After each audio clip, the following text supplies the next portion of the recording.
should probably be archiving It them. should be. Yeah, and figure out what's the best way to do that. Should I be giving this to you? Oh, yeah, sure. Okay, on the jump I drive. usually say I need that. I mean, I'm doing another archive system, you know, for the Town Hall Theater in Manhattan, in Times Square. Mm-hmm. Because I'm redoing their whole thing to 4K.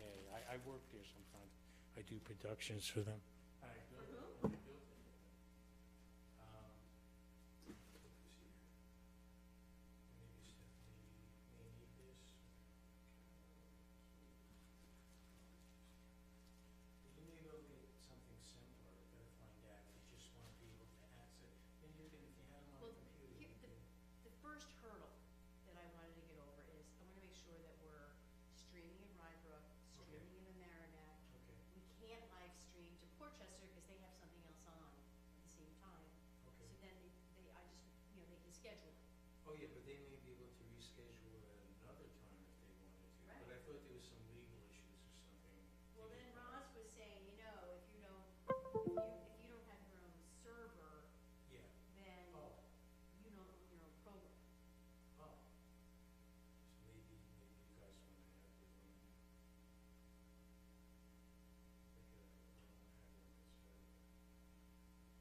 Which is a $27,000. Well, I gotta see, that's what I'm putting in over there. And so, the girl there doesn't have to even go to the school. She can, she can do it from home. She can control anything just online. Kind of great. Yeah, so that's why she wanted to put up messages or play video, whatever she needs to do remotely. So, I'll let you know. All right, I'll thank find you. out more on, I'm doing that relatively soon, Great. but, yeah.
So Debbie, I don't know who you spoke to over there, because like, they have a whole Ross bunch. Semino? It was Ross Semino. So it wasn't at Adwar. It was, she's in charge of Portchester. Oh, Portchester's yeah, IT. you didn't speak to, oh, yeah, you didn't speak to any one of that? No, I sent Brian an email. Oh, Brian, okay. Yeah, and he just didn't respond. Oh, really? Oh, Which is- no, it's just with Mike, the owner, today. Oh, Yeah, I'll give him a call. Should I okay. have him call you, or? He's probably just gonna ask, and then he's gonna ask me, but it's okay. That's okay with me. Yeah, we'll see, yeah, but I guess we gotta find out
Okay.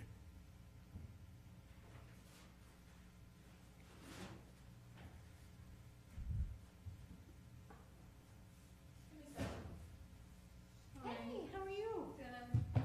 Good. Were you out today? Yeah, because we didn't have daycare last minute, Oh. so I didn't have a sitter.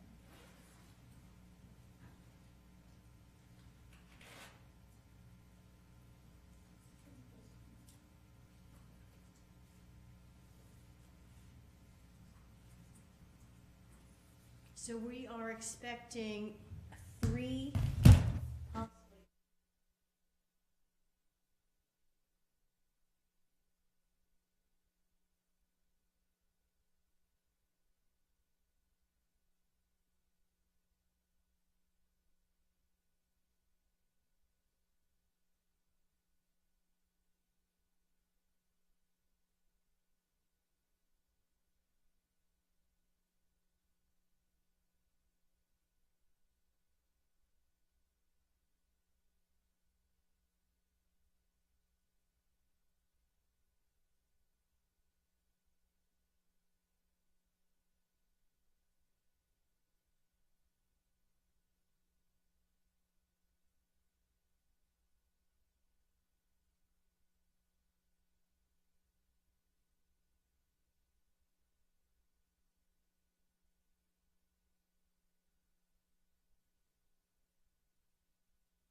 Yeah, Yes. yeah, whatever, we'll talk. Matter of fact, we'll try to talk, Sunday or something, because I wanted to tell Giovanna to get the tickets, Podium microphone? Yeah. Microphone yes, number I'll do all 8. that stuff, yeah. Okay, I'll call Joe Buck tonight and tell him, Test mic 1. what dates we can possibly go down, so, and I'll call you first. Test before mic I 2. Tell him what dates, I'm at a meeting right now, when I get home. I'll Test look at mic my 3. calendar and if there's games, which we Test want mic. to see. we stay, 6 to 8, 7, whatever, Yeah, yeah. Mic 6. Especially now with Joni. Test microphone 7. But yeah, that you can get put your ticket on my card.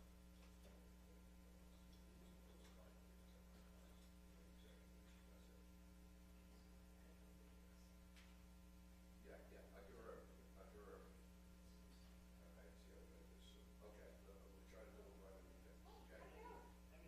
right on the fifth, okay? Okay, So I understand. all right, I think I- about your taking all these weird all right, stay warm. cough medications. It's like Okay. I'm able to slow down and hear what he's trying to say. He basically, he just like makes this confession of some sort that he came in and they changed it so that we're doing it on box cast and he fed it to Ellen.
Can you hear me? No, I can't hear you. You just have to be concerned, like, for 1 second, just so we can test it.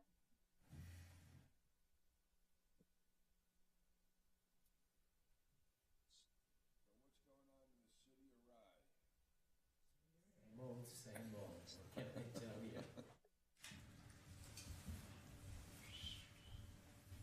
Yeah, I hear you. Anything? Anything?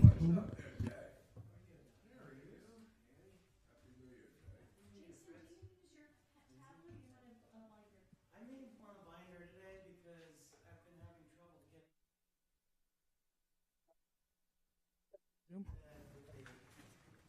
Yeah, I heard you. Okay, great. So that's all checked out.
Can you hear me?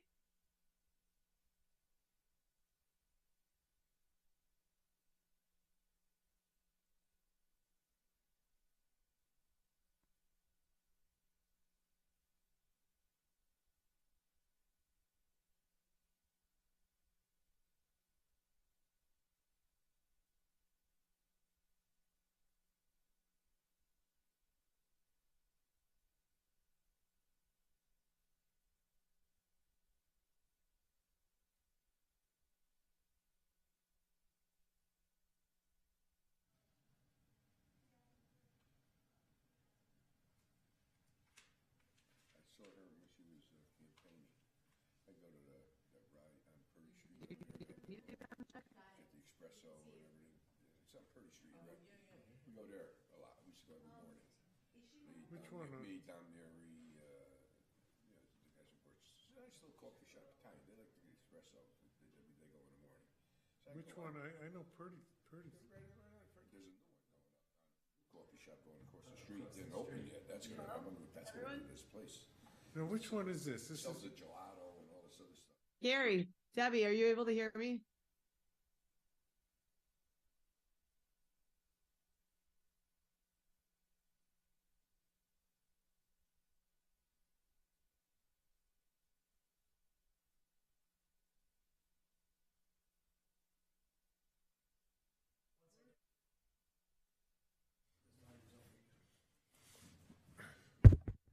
Tell them to talk.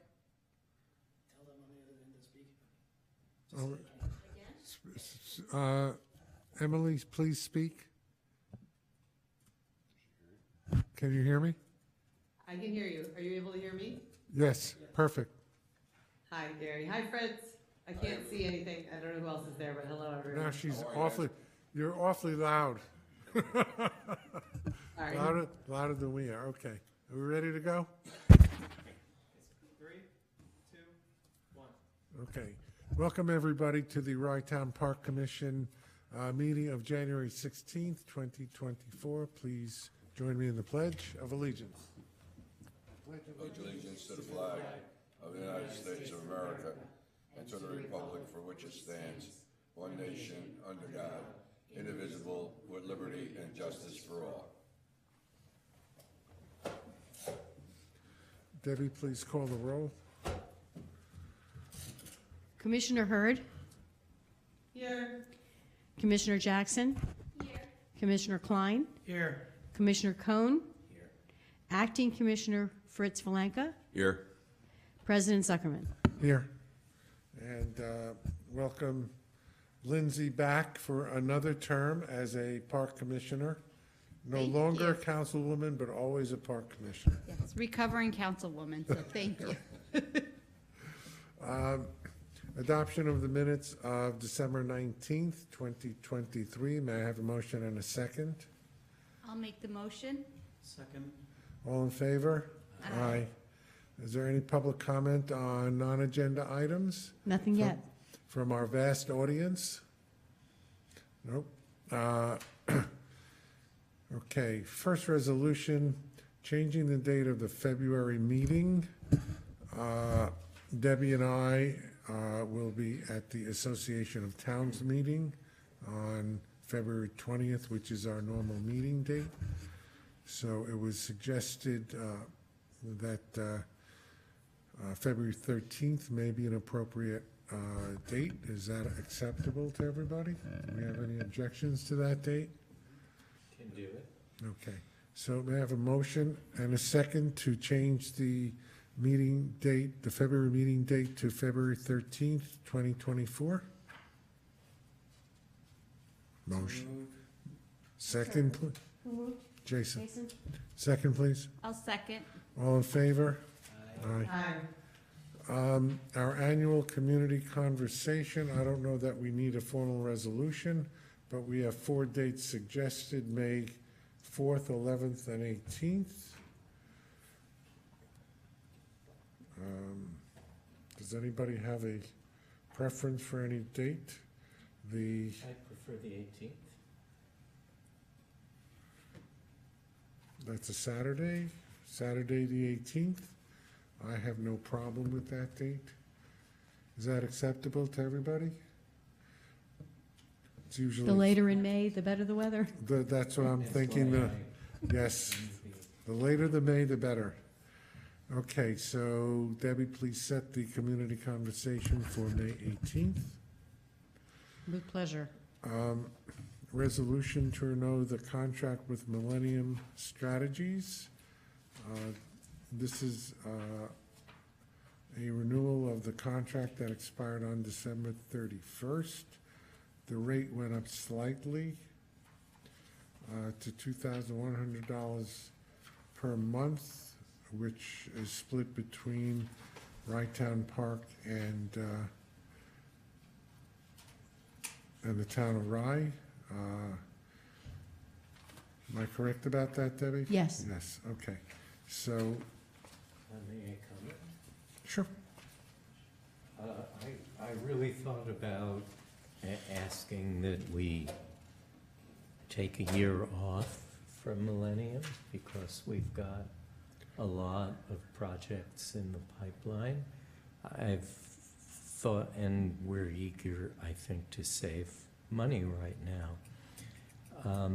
But I would ask that if we go forward with Millennium, that we really pick and choose the grant applications that we make with a view to what the entities that are going to have to supply the local matches can actually bear, and how much work we can actually handle at a given time.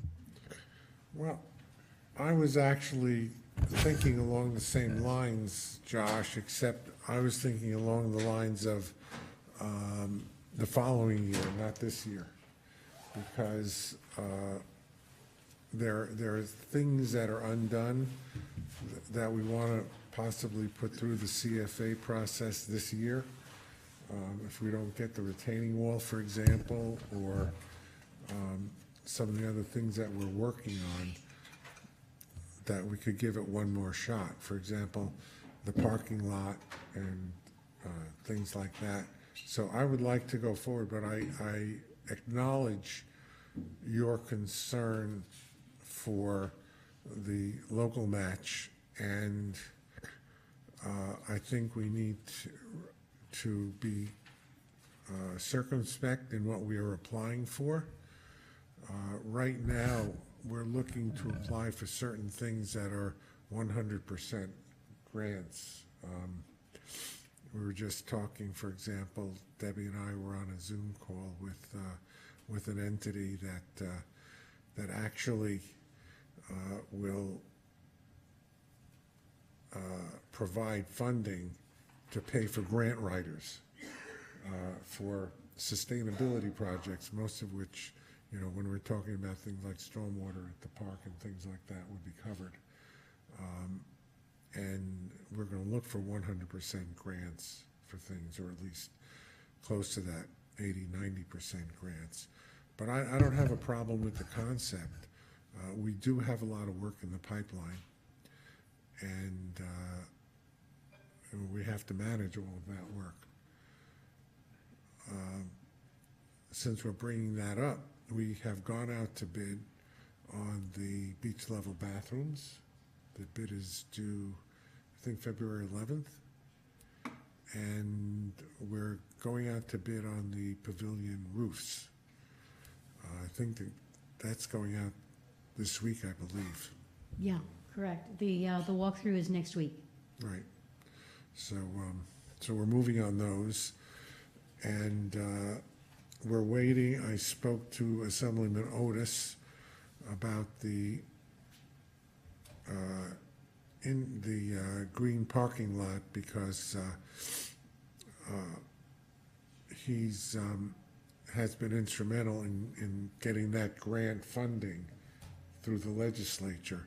So I'm hoping we're going to get the parking lot. And of course, we've submitted the TAP grant for the sidewalks. Other than that, the main thing that's outstanding in terms of getting money, as opposed to having money already, is that we need to apply for is the retaining wall. Yeah. And I'll be talking, I've already mentioned it to Senator Mayer and to Assemblyman Otis, and we have an application in on that with the federal parks to get a grant on that. And hopefully, if we get that, we can get that match with additional state money. So those are all on the drawing board. Yeah. I have one other. We're in the middle of a grant-funded hazard mitigation study, which we're studying the impacts of the water from the neighborhood onto the pond and then the stream effects on the culvert and the erosion on the beach and the damage to the restaurant as well. So once the results of that study come in, it's the perfect time to convert that into grant applications with the data that's provided and the recommendations. Excuse me, where are we in terms of the bathhouse interior work? As you know, we have the grant through the CFA process from Parks, and we have the local match in the county capital budget. So we're working, I have spoken to our legislators and about going forward and how we bring that from the capital budget into a legislative action to award the money. Oh, it's in the budget. Now, the budget, I assume, has been accepted by the legislature. Yes. But there needs to be a separate legislative act to actually. Yes, in other words, in order to fund that, they have to issue a capital bond. And it's the capital bond that has to go through the county legislature. And in order to get to the county legislature, it goes through their committee system, which would be involving, most likely, they're still setting up their committee system because they just did their reorganization. They have to go through which will probably still be the infrastructure committee, the parks committee, and the budget committee. Wow. But when you have a project, they do that all at the same time, Josh. They have a joint meeting of all three committees, and it goes through. So there's a good chance of it going through. The question is when. And I'm trying to get the handle on how that's going to work administratively to get it from point A to point B. So that's where we are on that. The plans will be drawn and hopefully finalized in the next month or two. I mean, this is something that we would plan on doing over the next winter or fall, after the beach season. So that's what the goal is.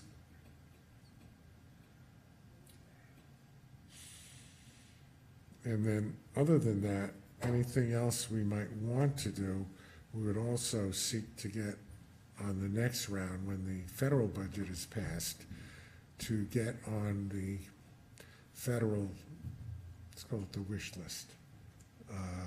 You know, the member items for the senators and the congressperson. So that's what you know. That's what's in the pipeline.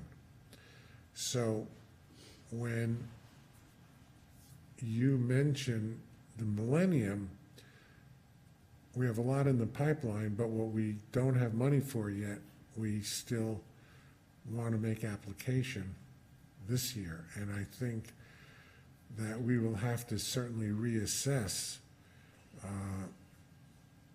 at that point.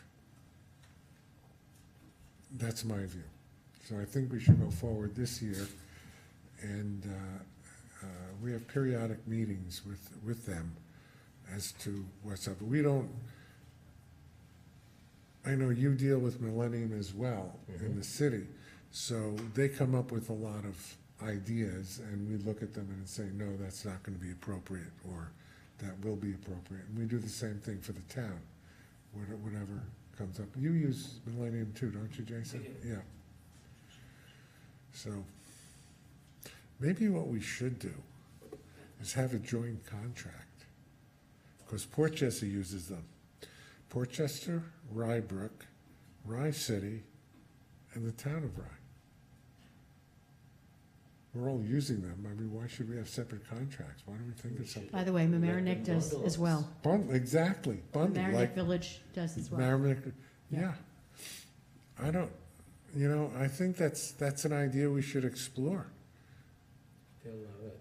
And you know something, we have commonality of interest too for certain things. For example, flood control.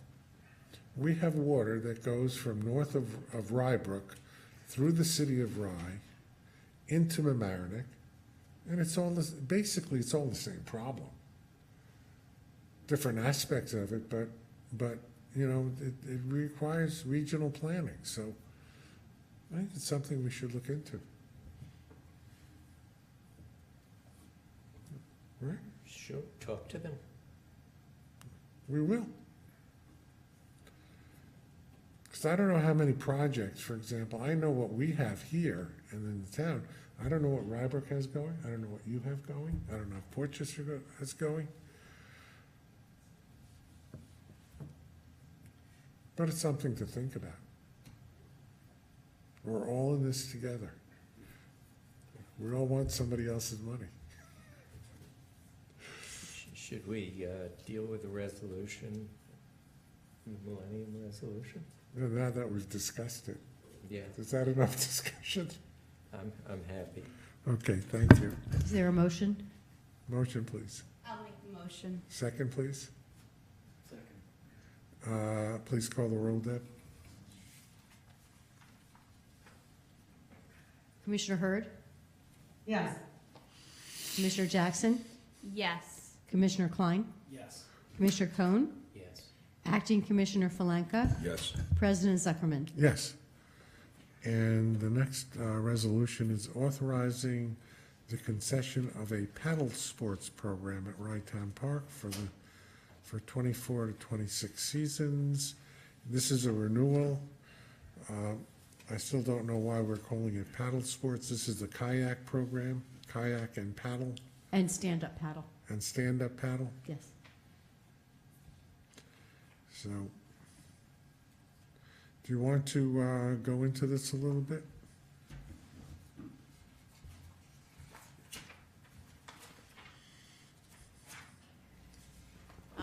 On your screen, you'll see pictures of Hudson River, pardon me?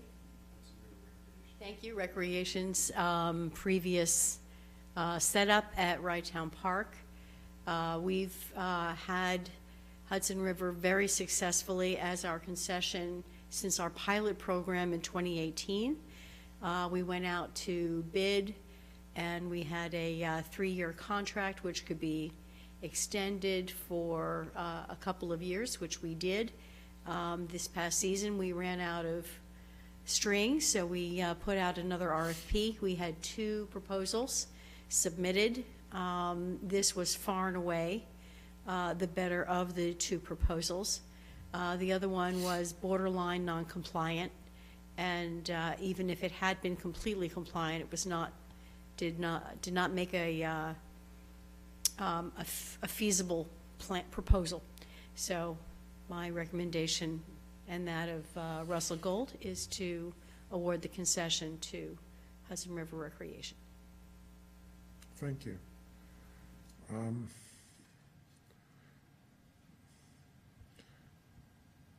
Do we have any comments from the commissioners on this? This is basically the same resolution that we have previously. Debbie, what is the, how much is the concession? It's a sliding scale that they proposed. The more they make, the higher the percentage we make. Well, it says the proposes to maintain the same percentage-based fees from its concession agreement in place since the 2019 season. And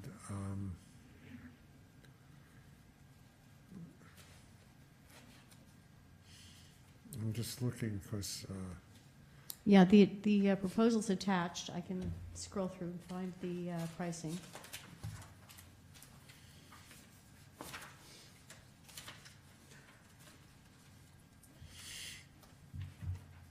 what is the proposal? Because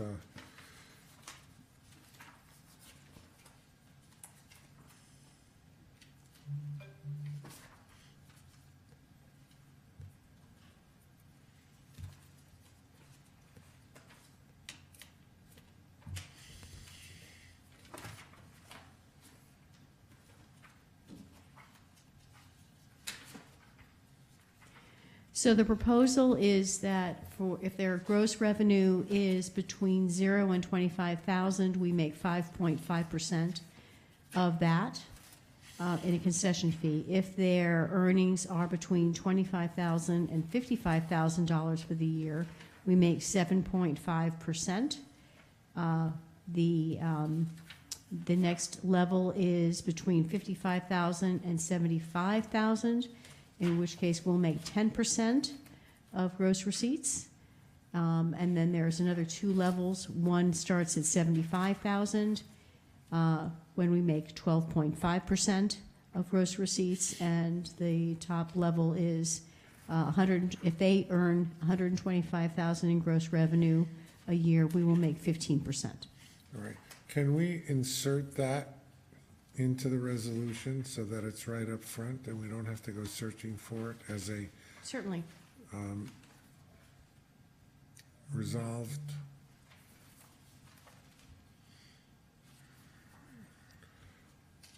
Put that as a resolved clause and then put further resolved that we are authorized to enter into a contract, okay? Okay, so resolved,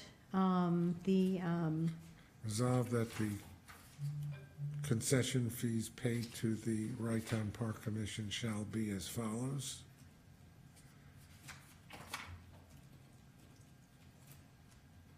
And you put those numbers in, please. mm-hmm. And further resolve that the RTPC hereby authorizes. Mm-hmm. Okay, is that acceptable to all? Okay. With that, may I have a motion and a second? I'll make a motion. Thanks, Emily. Second, please. Second. Thank you. Please call the roll, Deb.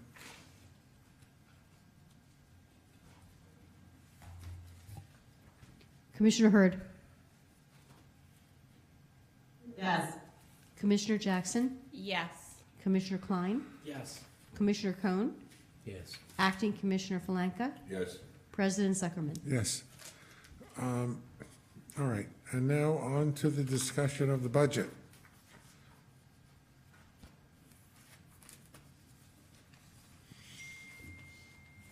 Okay. Debbie, would you summarize this, please? And I'm sure that we will have some discussion on this.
So this is a revision of the budget presented last month. The expenses have stayed, have gone up slightly in that the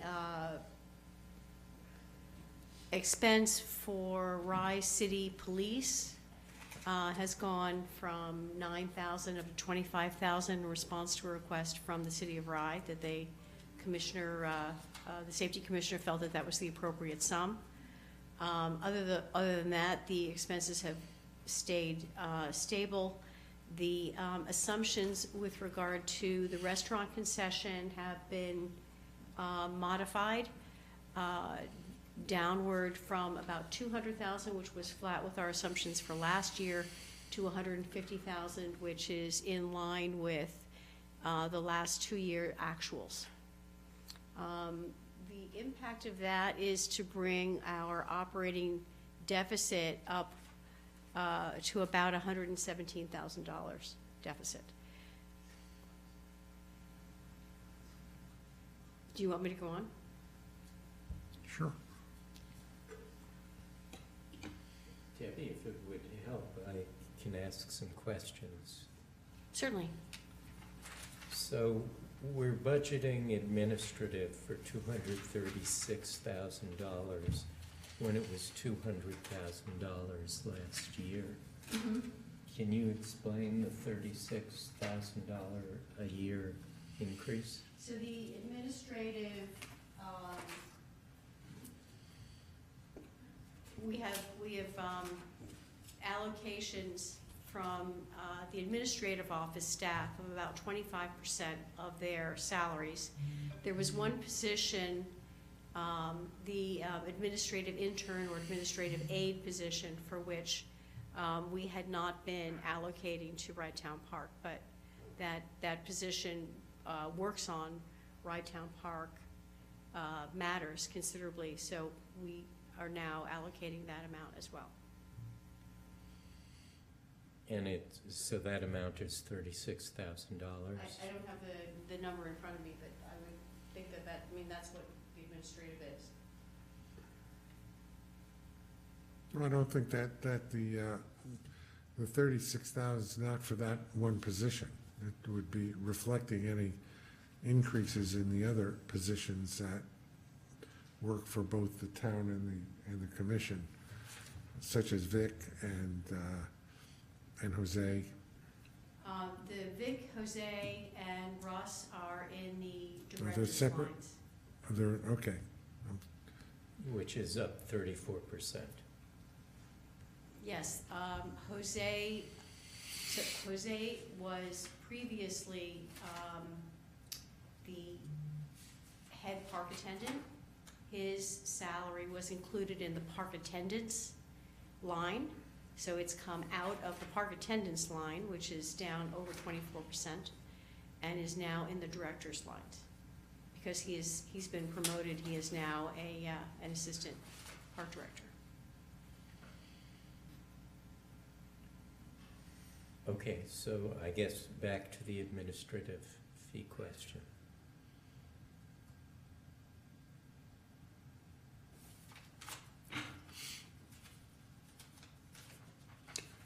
Part of it would be an increase in Debbie's salary.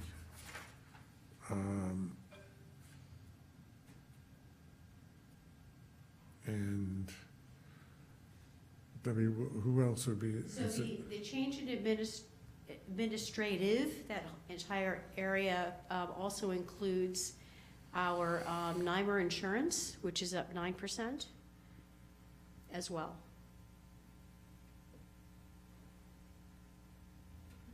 I don't know, would it make sense? I'm just looking at that. I guess I don't understand. It's something I've never, I guess we focus a lot on staff. Could we have just an understanding of a skeleton of the staff, the administration, just who, not necessarily who they are, but what the titles are of the people, everybody that's, working for or getting paid by the park?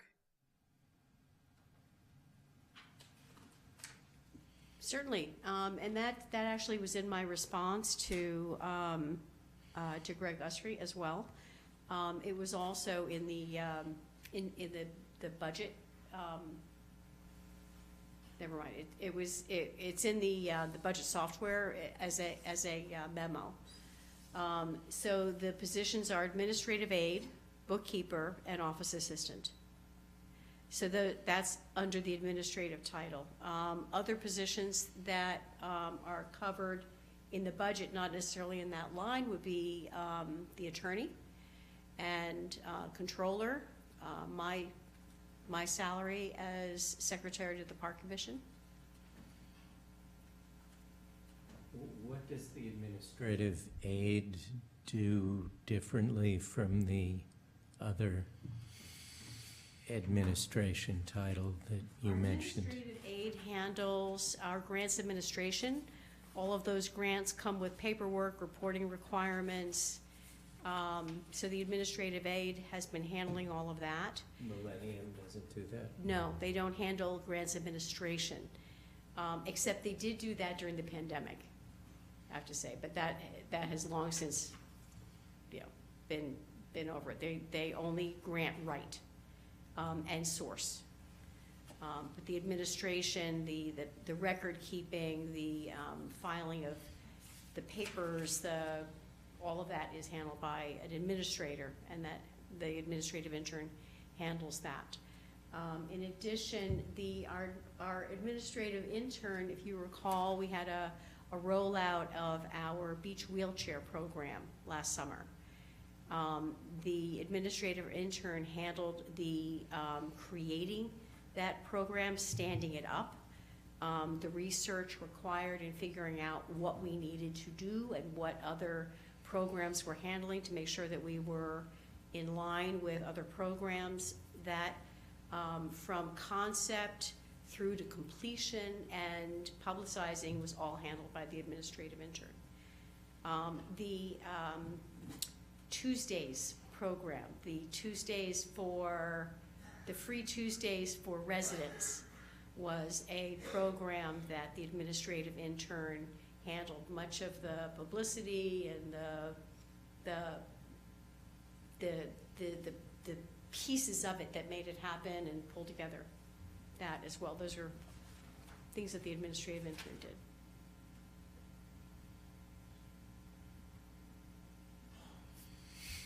Debbie, sorry, you listed 3 people, an administrative aide or an intern, an office assistant, and there was one other one.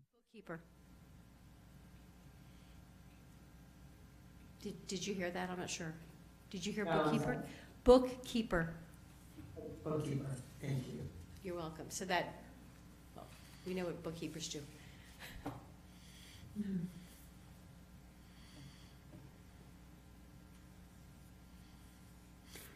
So one thing I would mention is the percentages that Greg Usry's memo identified did not match mine. And one of the reasons for that is I believe he was working with the actuals as they appeared in the budget, but those were not complete year actuals. Those were partial year. I think they were November financial statements. So that may have accounted for some of the difference in the percentages. I'm not suggesting that it's not a small change, but that's the reason. Okay, more questions, if I may. Parking enforcement seems to be down substantially, but I thought that we had succeeded in getting the equipment and the bandwidth to actually be able to enforce our parking rules. And in fact, we are enforcing our parking rules. It was a combination last year. I'm trying to right size that level of expectation. Apparently, we have very high compliance, probably for a very visible presence of our park rangers. So it's working. I'm sorry to interrupt. I do have to leave for babysitting reasons, but I will be joining via phone as I leave.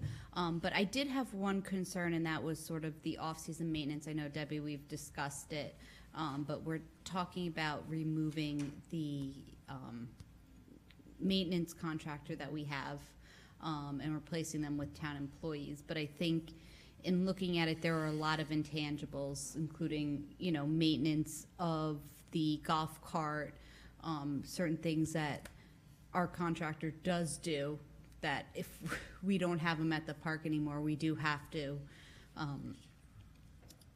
have the ability to do that, and I'm not sure how cost effective that would be, because we're talking about for 4 months, I think it's a total of $4,800. Well, I just want to, I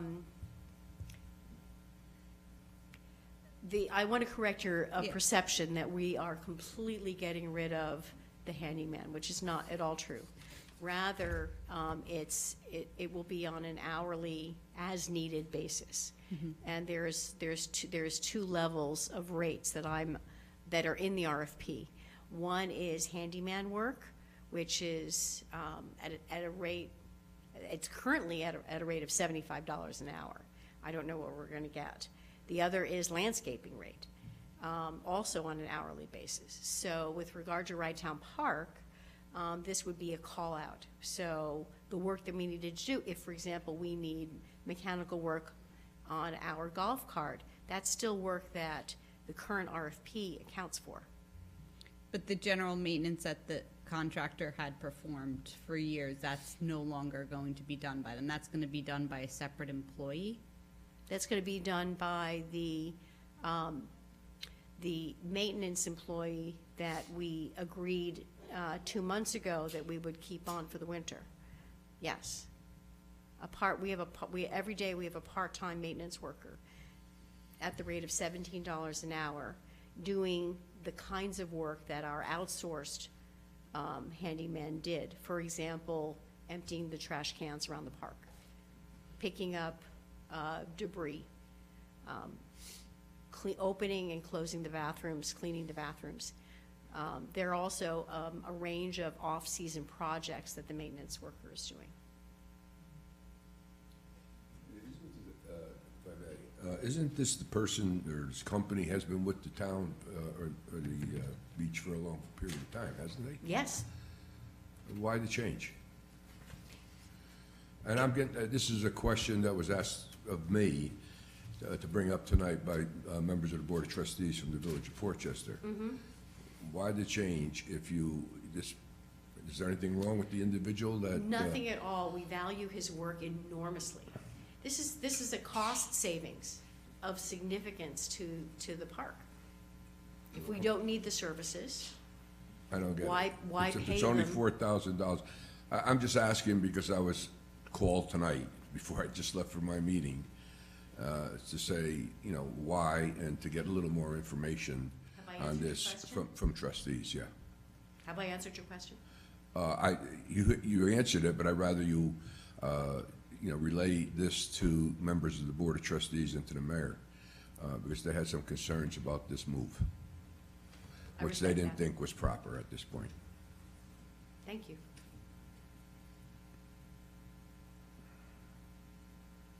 So, I'm sorry, you have a question pending. I will log in and continue this Thanks, discussion. Lindsay. Safe home. Yes. Yeah. So I guess I can summarize my question. I think that we should not be aiming for a deficit budget, and particularly since we propose budgets and then we don't achieve even the revenue that we hope for. That is, we're very much in the hands of the gods in terms of weather and beach attendance and the like.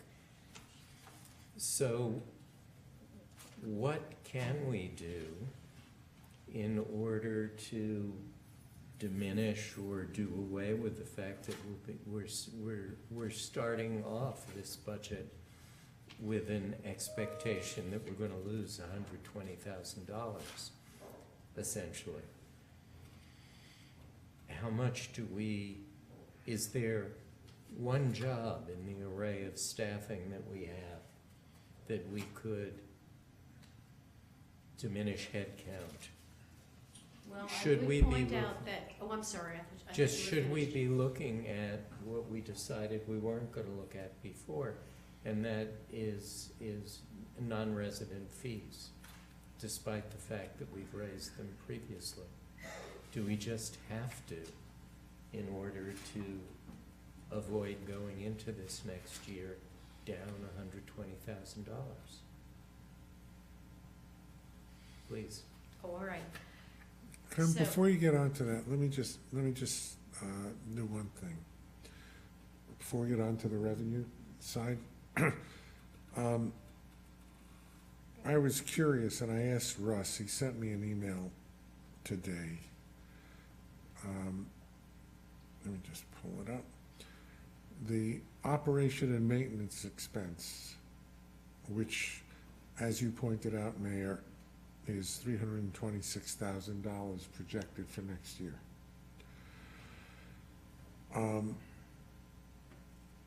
The previous years were very similar.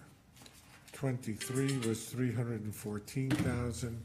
22 was 336,000. I had focused on administrative, which was 236. Yeah. Not the line you're looking at. Okay, I'm looking at this line. Just want to say, because that line I think is kind of inclusive in terms of operations and maintenance, have been fairly consistent over the years, from a high of 350,000 in 2019. 23 was 314. So I think that the staff, especially Russ, has been keeping our operation and maintenance costs pretty much in line.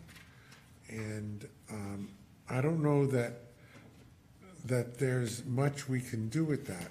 And when you raise the issue of can we can do a lot of things. We can cut our maintenance staff, we can cut the number of attendants, we can cut the hours of the beach so we have fewer lifeguards.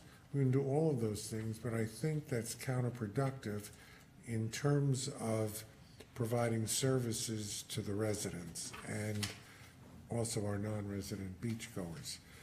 Now you're raising another issue, which is the revenue. I don't know how we can adjust that, to tell you the truth, because we have raised it in the past, and if you look at the chart of our fees, which I'm trying to scroll down, for example, Debbie, correct me if I'm wrong, because sometimes I don't read these correctly, but this budget proposes no change in our permit fees. Is that correct? That's correct. Okay. If we look at the permit rates, we have the 2022 and 2023, which are highlighted in yellow, and there's no change this year. I always worry about increasing fees with the thought of increasing revenue to the point that we discourage people from coming to the park, and in fact we decrease revenue because we have fewer people even though the fees are higher. So, you know, we've changed rates every year in one way or another, resident rates, non-resident rates, and I personally would prefer that we keep the rates constant without change this year. And that way we can actually have a year-to-year comparison the following year to see what happens with the rates as they are and how many people come.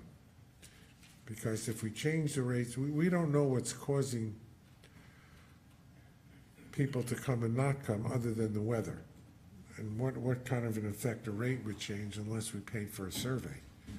Well, we did have evidence from 2019 where Yeah. Commissioner Flanka was actually on the Park Commission at that time. And it was pretty clear by the time we reached the end of the season that we had over-increased rates. There was enormous community pushback, particularly from Portchester.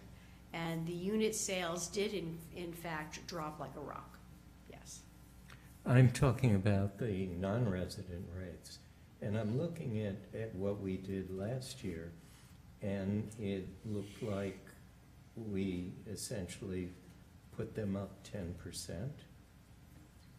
And You're talking about permit rates? yeah,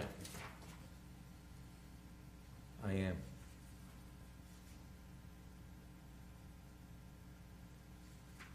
And given the inflationary environment we have been in, and it may be tailing off, but are still generally facing higher prices, I could see putting those up more.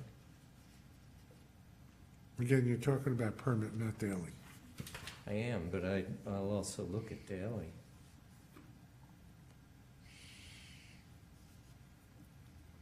Unfortunately, the print is very small. See, if you had one of these, Josh, you can go like this. Yeah. Well, I'll just go like this.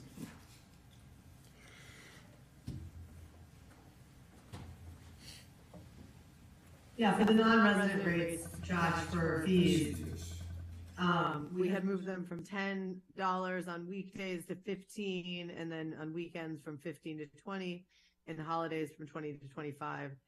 This year they are proposed to stay the same. So that's the fee sort of overview. We are talking in this budget about upping the resident beach fee weekdays from $5 to $6 per person, and from $10 to $12 per person on weekends. Yeah, and I'm not thinking of increasing that. I'm opposed to the lifetime. I don't know. Yeah, it's crazy. And Debbie, I'm sorry, I saw the organizational chart with respect to staff on page 5. I had glossed over that, but thank you. You always have everything included. Thank you. Oh, so you didn't mean the organization, what you're suggesting is that to the organizational page chart on page 5, we add the town staff that work on the park? Is I mean, what that your would, you know suggestion what, was? we could, but you gave me the overview and it wasn't in the email to Greg, so I understand it now. But we could do that, just so that we understand everybody that's sort of getting paid by the, every, I guess, cost. Yeah,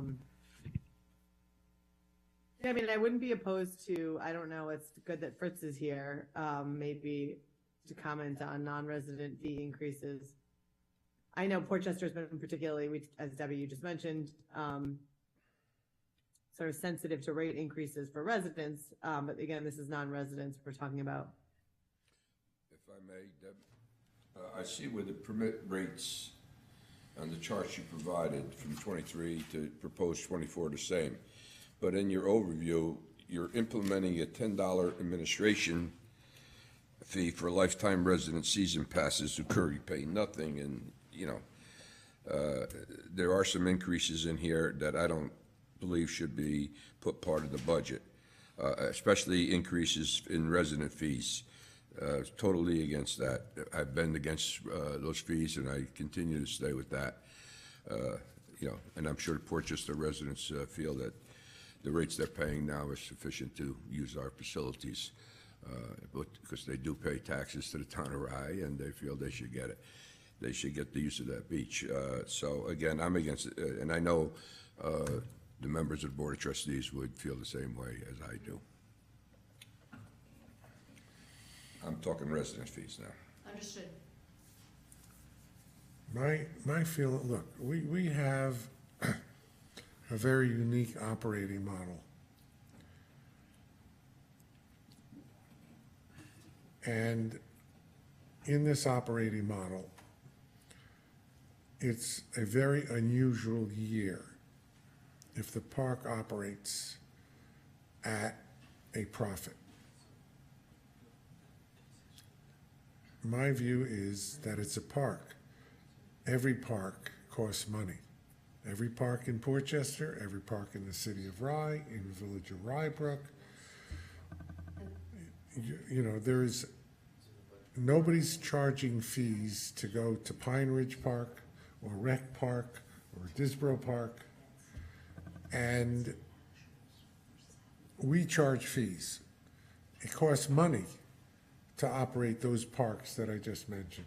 It costs maintenance, you have to cut the grass, you have to take care of the lawns, you have to make sure it's clean, you have to prune the branches, etc. The difference is that we provide a service, especially on the beach. If we didn't have the beach, we could just have the park and treat it like any other park and not charge anything. But we have to pay lifeguards and we pay attendance, etc. And I think that parks are for the people, and in this case, if there's a deficit, it's shared by the town and the city. It's in our budgets. Now, when the town has to pay, that also reflects the residents of Portchester and Rybrook, because they are residents of the town. So your residents, which are my residents, also have to pay the deficit. So in answer to your question, Fritz, the residents of Portchester will be paying if we have a deficit and if we don't raise the rates. My own feeling, which I've expressed many times, is I am willing for us to have a larger deficit. I would very much like for the beach itself to be free to all residents, and that would in fact increase the deficit to the city and to the town. This is a policy decision, and I'm not asking anybody to make that policy decision at that time, but that's been my view for a number of years. You know, we have this model, and if we want to minimize the deficit at some point, fees need to be increased. Fritz, you just mentioned the $10 administrative fee. That is, I'm correct, that's built into this budget, correct? It is, yes. Okay, and how much do we expect to raise from that fee? $1,000. Close to 6,000. Yeah, a little over 5,000. Okay, so that's another 5,000, we don't know for sure, but let's say it's $5,500. So that will decrease the deficit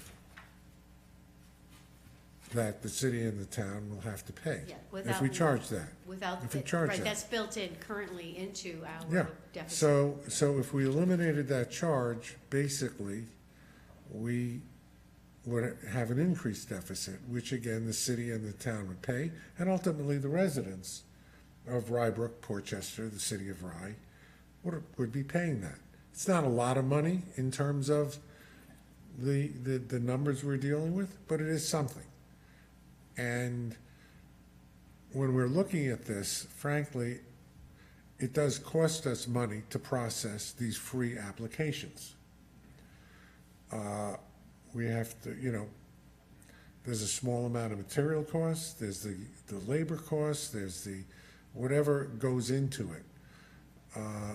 And Russ had suggested the number of $10 to help defray that cost. Yeah. Personally, let me go on. Personally, I don't know why we have free permits, lifetime permits. This goes back to the prior administration. No, Fritz, you're wrong. It was not there. It started, I believe, under the Carvin administration. And people who had a pass, a senior pass at that time, got a lifetime pass. We don't issue them anymore.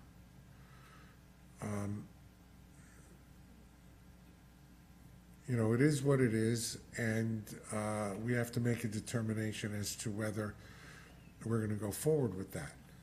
But I understand your position. My only point is, I understand the position of the trustees in Portchester, that they would like to keep the fees of Portchester residents as low as possible. And I think that, I'll speak for the mayor of the city of Rye, I'm sure that he would like to keep the fees to his residents as low as possible as well.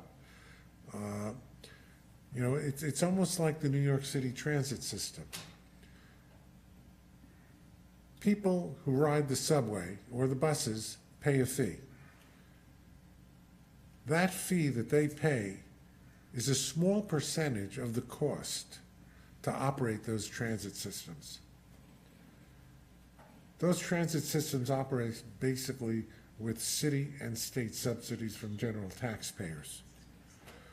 You know, and that's the model we have. I just have a question.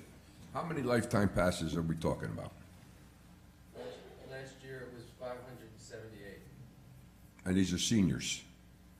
These are people, these are senior residents who had a senior pass from 2009 or earlier. Yeah, I know. Okay. And now to impose, all I'm saying is to impose a $10 fee on them. You know how seniors are.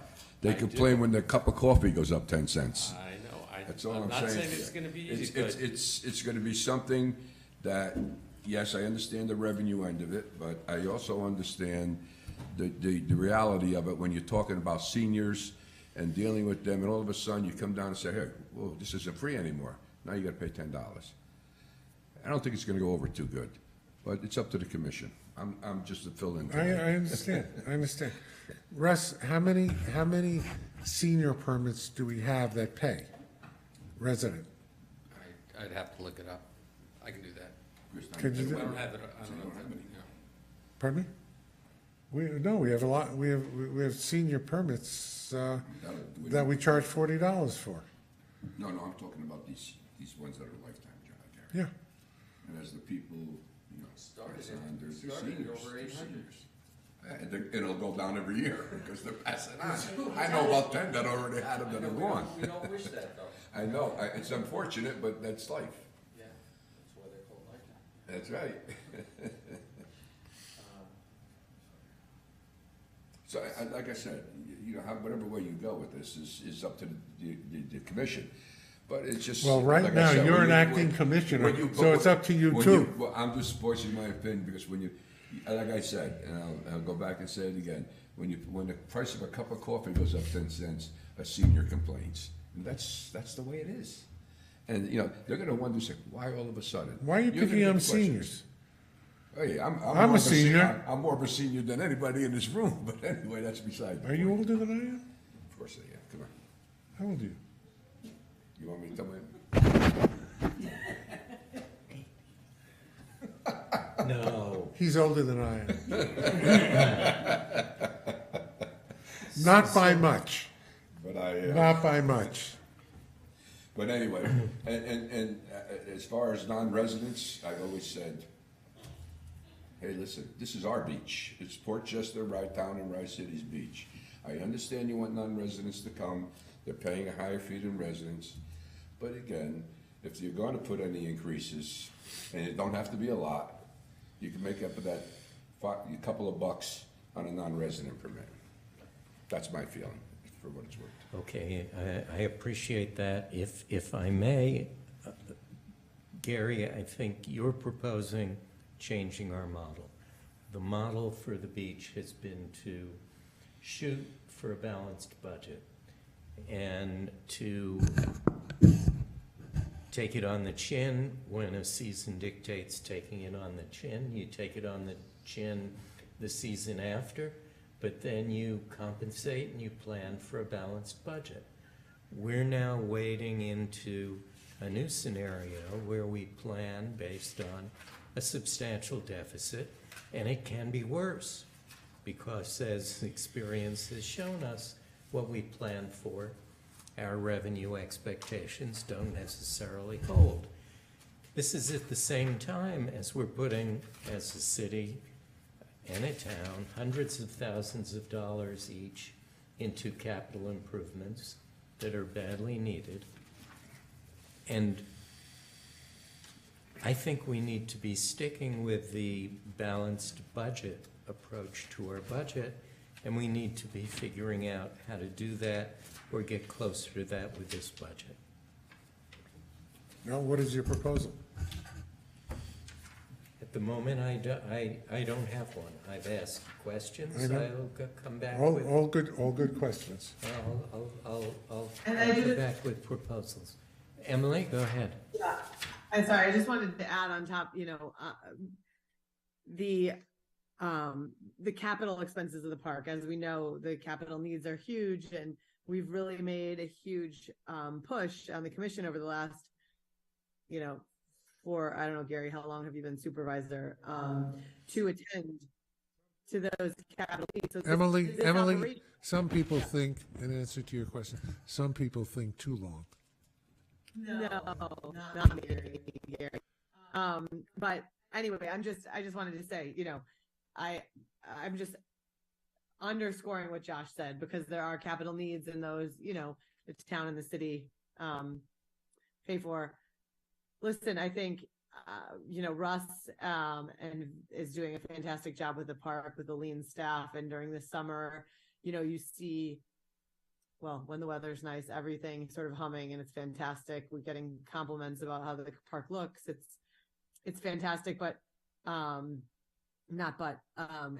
if we can find some ways to pull the belts a little tighter, and not start off 120 grand, that would be great. And I think fees are really one of the only obvious ways to do it. Well, So Mayor Malenga,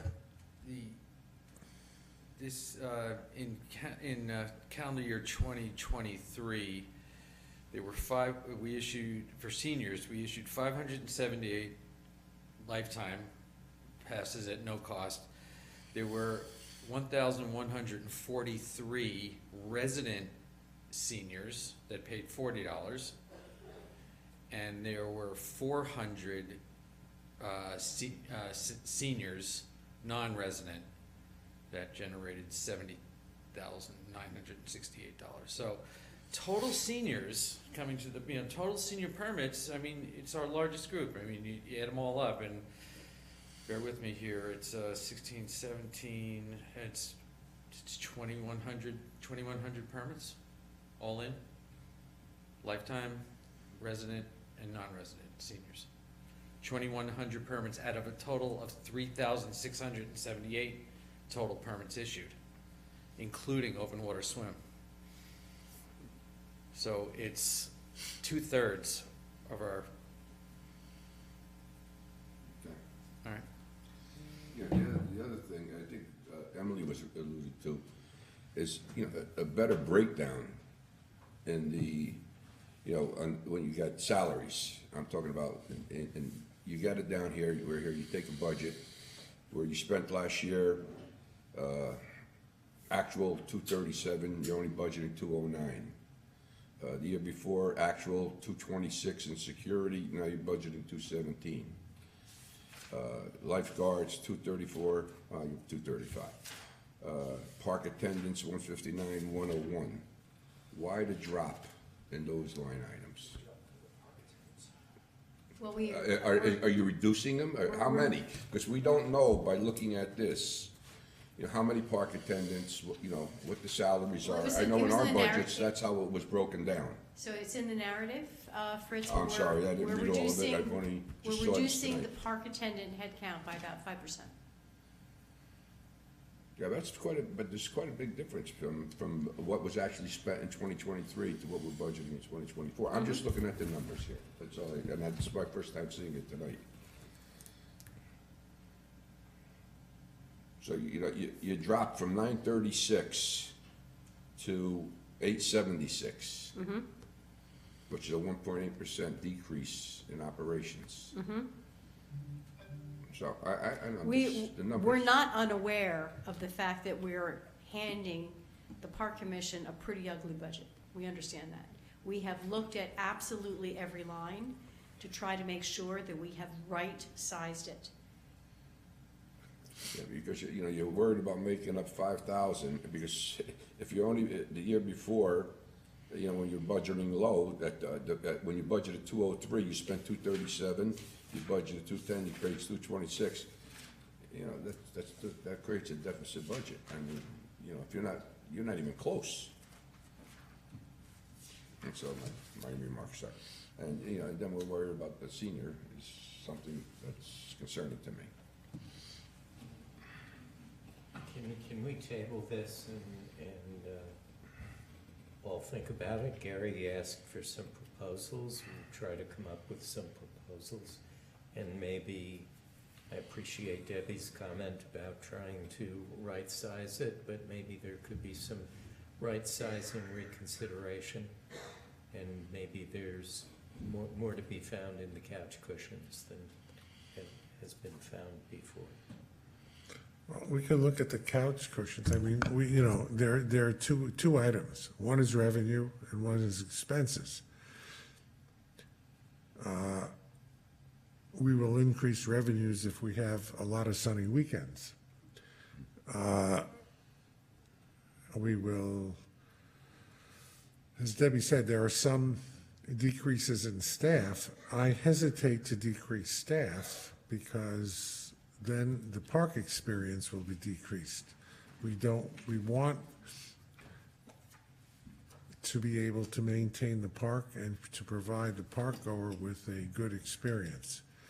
So, you know, I think we're all open to ideas as to where we should go with this. Personally, I think that the model that we have for Ride Town Park should be drastically reviewed. I'm not just talking about the financial model, I mean the model for the park. I'd mentioned to some people informally my belief that the way this park should operate is that it's a park district passed by the legislature with the approval, of course, of the Rye City Council and the Rye Town Council and the villages of Portchester and Rybrook, much like a school district or a fire district or a library district, which would have the ability to have elected commissioners, a budget that would be approved at an election, and have taxing authority to set a tax rate that would be approved by the voters of the town and the city. It's not a simple thing to do, but it's something I think that's worth looking into as a possibility. And then I think that there would be more money available for the park. I think that the city and the town would not independently be reviewing all of the expenditures. It would be the job of the elected park commissioners to do it, just as the Board of Education does it, or fire commissioners do it in a fire district. Just something to think about, throwing that out there, willing to explore it. It's not going to happen tomorrow. It would require study, but it's something I think that is to think about. I'd be very surprised, and mind you, I certainly can be surprised, but I'd be very surprised if the citizens of Rye would want to create a new taxing authority. You never know, they might surprise you. I said as much. Mayor, it would have to be taken to a vote, it would have to be studied, it would have to be analyzed, and it would have to be approved. First of all, it could not go to the legislature unless both the city and the town passed a resolution of home rule to put it before the legislature, and then once the legislature got its hands on it, they would maneuver it and work with it and figure out what all the good points and bad points are, things that we probably never would have thought about, like how would it affect the tax cap? Would it have its own tax cap, or would it be part of the city and the town tax cap? All of those juicy issues. All I'm suggesting is that it's an idea that may work. It may work, it may be a practical idea. It may not find favor with the voters of the city and the voters of the town. I don't know the answer to that question. It's just that I sit here now for a number of years talking about these budgets and talking about the rates and residents and non-residents and deficits, et cetera. In every community, the deficit is called the real estate tax levy. When we add up all of the expenses that we as a municipality have and compare that to the sources of revenues other than the real estate tax, mortgage tax, sales tax, etc., we come up with a number, and whatever the deficit is becomes your real estate tax, to put it simply. I don't know if this would work. I don't know if people who view this on TV in the future or on their computers, if they want to see the meeting, say, boy, is that a crazy idea.